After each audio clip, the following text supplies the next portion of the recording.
ഇന്ന് നമ്മൾ ചെയ്യാൻ പോകുന്നത് ചിക്കൻ പെരളൻ.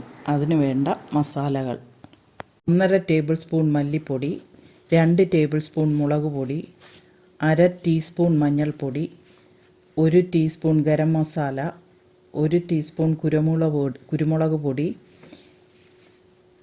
ഇവ കുതിർത്ത് വെച്ചിരിക്കുന്ന കാഷ്യൂനട്ടിൽ ചേർത്ത് നന്നായി അരച്ച് മാറ്റിവെക്കുക.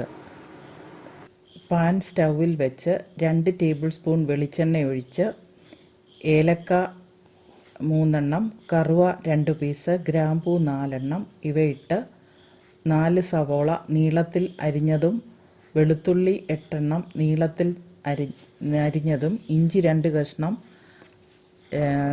ഇവ നന്നായി ചതച്ച് 4 പച്ചമുളകും ചേർത്ത് ഇളം ചുവപ്പാവുന്നതുവരെ വെളിച്ചെണ്ണയിലിട്ട് വഴറ്റുക. അതിനുശേഷം 2 തക്കാളിയും ചേർത്ത് തക്കാളി ഉടയുന്നത് വരെ വഴറ്റുക.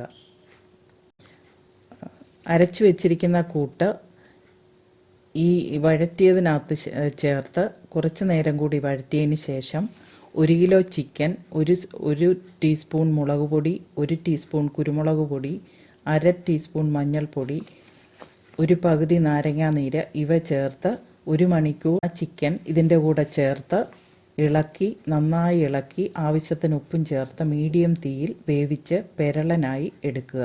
Thank you.